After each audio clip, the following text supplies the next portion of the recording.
금요일에 눈에 띄었고 계속해서 좀 봐야 할 뉴스는 바로 여기에 있지 않나 싶네요. 휴머노이드입니다. LG전자 금요일장 분위기가 좋았잖아요.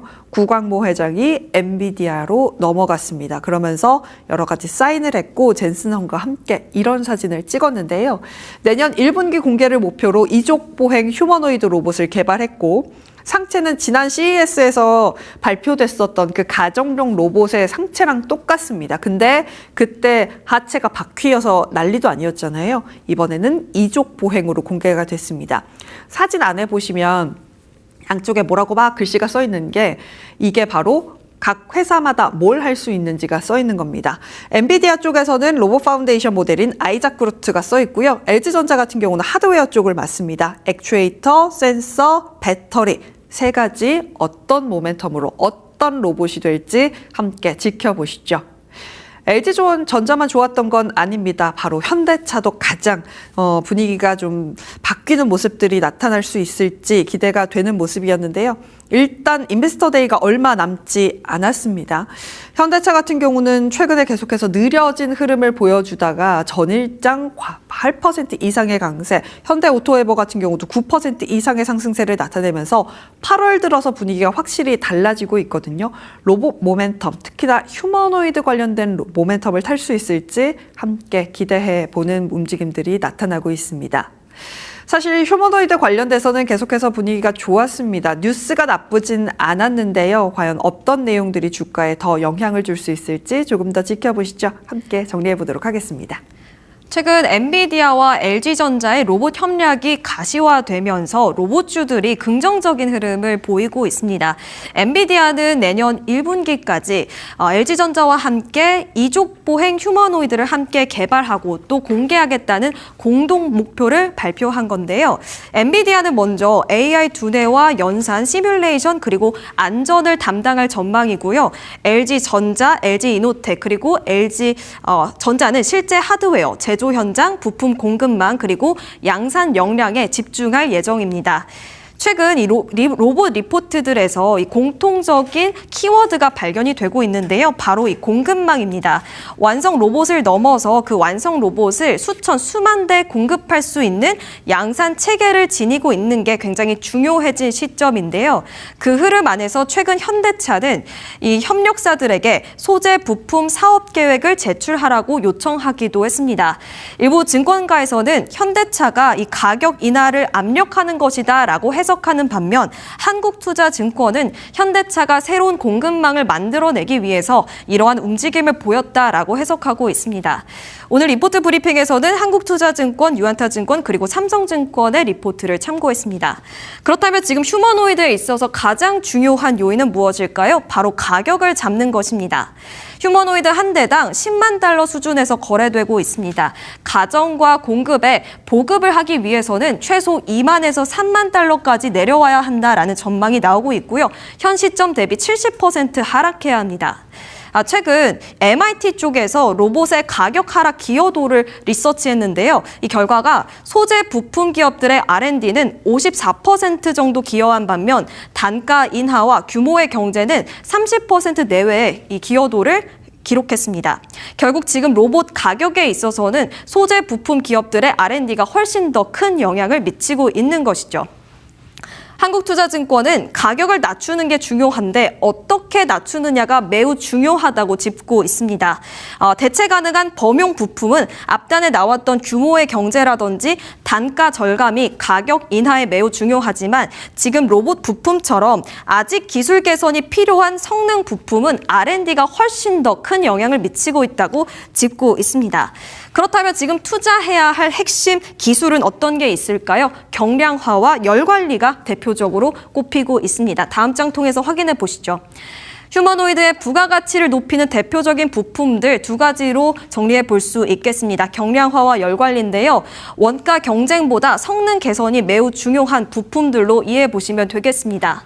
휴머노이드는 전기로 구동됩니다. 그렇기 때문에 만약에 경량화를 잡지 못했을 때 무게가 계속 증가할 경우 액추에이터의 부하가 늘어나게 됩니다. 관절에 무리가 가기 때문인데요. 결국에는 전력 소모가 늘어나면서 가동 시간도 함께 줄어들게 됩니다. 그리고 그리고 열 관리에 있어서 실패할 경우, 즉 발열 제어에 실패할 경우 구동 시간 함께 내려가고요. 부품 수명 확보도 어렵다라는 게 시장의 전망입니다. 그래서 지금 이 열 관리와 경량화에 있어서 단순 원가 절감 대상이 아니라 성능 개선을 위해서 투자해야 하는 대표적인 영역으로 짚히고 있습니다. 그렇다면 이러한 흐름 속에서 수혜를 받을 것 같은 기업들 어떤 게 있을까요? 한국투자증권은 한라캐스트를 대표적으로 짚고 있습니다. 한라캐스트는 최근 로봇 기업향 124억 원 규모의 신규 수주를 확보했다라고 공시를 했고요. 지금 그 기업이 글로벌 휴머노이드로 점쳐지고 있습니다. 그리고 이번에 핵심 프레임과 구동계 부품을 납품하는 것으로도 또 추정되고 있습니다. 지금 이 부품을 납품하는 데 있어서 활용되는 기술이 대표적으로 알루미늄 다이캐스팅이라는 기술인데요. 복잡한 부품을 알루미늄을 활용해서 가볍고 정밀하게 양산할 수 있는 기술을 의미합니다. 결국 발열과 또 경량화에 활용될 수 있는 기술력인데 지금 이 알루미늄이 마그네슘 소재로 전환될 가능성이 매우 높다고 합니다. 마그네슘은 알루미늄 대비해서 경량화에 강하고요. 또 고부가 가치를 갖고 있는 소재입니다. 결국 이 전환을 통해 평균 판매 단가도 함께 상승할 수 있다는 전망까지 나오고 있습니다. 한라캐스트 7월 말에 저점을 찍었다가요. 이 이슈 나오면서 마지막 거래일에는 16% 급등한 채 마감을 했습니다. 두 번째 종목으로 넘어가 보겠습니다. 바로 로보티즈인데요. 한국투자증권에서는 차선호주로 유지했습니다. 여러 고객사를 확보했기 때문인데요. 아직 로봇에 있어서 최종 승기를 잡은 기업들이 밝혀지지 않았습니다. 그래서 오히려 이렇게 특정 공급망에 국한되지 않았다라는 로보티즈의 이 특징이 강점으로 작용할 수 있다는 건데요.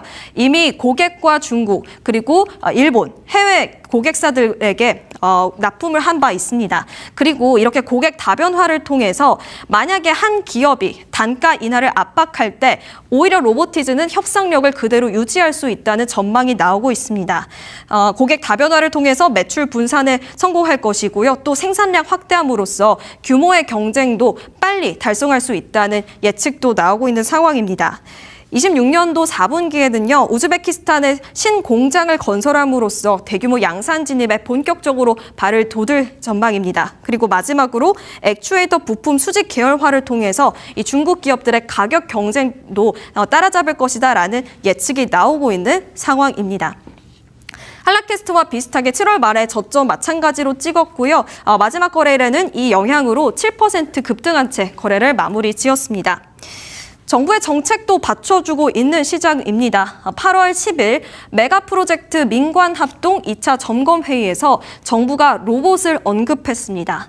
2030년까지 정부는 연구 데이터 팩토리용 휴머노이드 700대를 구매할 예정이고요. 사족 보행 로봇을 포함해서 1000대 이상을 추가적으로 구매할 전망입니다. 결국 정부가 초기 시장을 열겠다는 의지를 보여주고 있는데 이렇게 초기 시장 창출뿐만 아니라 함께 추진되는 게 있는데요. 액추에이터와 센서 그리고 로봇핸드 같은 부품들에 대한 R&D도 새롭게 추진될 전망이고 이 로봇 파운드리도 새롭게 구축될 예정입니다. 이러한 정책 모멘텀 속에서 얘기해 볼 수 있는 효과는 먼저 로봇의 초기 시장이 앞당겨질 것이다라는 전망이고요. 두 번째는 부품의 국산화가 가속될 것이다라는 전망입니다. 마지막으로는 파운드리를 활용한 이 신생 기업들까지도 새롭게 출현할 수 있다라는 가능성까지 제시되고 있습니다. 그런데 경계감은 좀 가져가 봐야겠습니다. 바로 중국의 출하량 때문인데요. 중국은 26년도 상반기 글로벌 휴머노이드 출하량이 무려 19,100대를 찍었습니다. 전년 동기 대비해서 274% 성장한 건데요.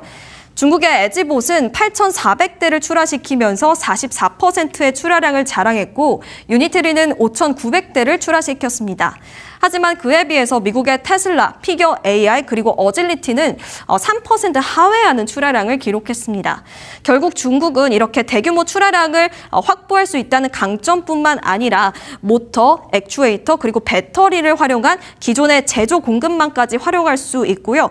중앙정부뿐만 아니라 지방정부까지도 함께 정책적으로 지원이 되고 있습니다. 지금 국내에 있어서 추가 변수로 작용할 수 있는 게 바로 이 유니트리 IPO입니다. 시장에 큰 관심을 받았는데요. 8월 20일에 상장을 앞두고 있고 지금 이게 한국 부품 기업들에게 어떤 영향을 미칠지는 확정이 난 게 아니지만 어쨌든 상장을 통해 자금 조달이 가능할 것이고 그로 인해서 생산 능력 또 가격 경쟁력을 확보할 수 있다라는 전망이 나오고 있다라는 점은 경계해 봐야 할 것 같습니다. 그럼에도 불구하고 유안타 증권은 한국 기업들에게 기회 요인이 있다고 하는데요. 미국 규제 때문입니다. 다음 장을 통해서 보겠습니다. 미국 쪽에서 지금 중국에 대한 빗장을 걸어 잠그겠다라는 이야기가 계속 나오고 있습니다. 미국의 FCC는 7월 28일 외국산 첨단 로봇을 커버드 리스트에 추가했습니다. 이 말은 즉 국가 안보와 사이버 보안을 우려로 2kg 이상의 휴머노이드 혹은 사족 보행 로봇을 수입을 금지하겠다는 건데요.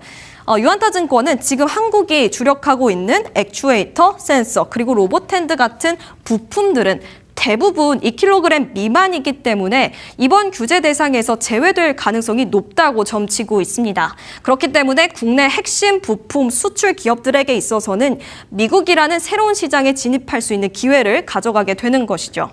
대표적인 기업들, 로봇의 핸드 쪽에 주력을 하고 있는 기업들이 유안타 증권에서 탑픽으로 꼽혔습니다. 로보티즈, 원익홀딩스, 그리고 대성 하이텍 참고해 보시면 좋을 것 같습니다.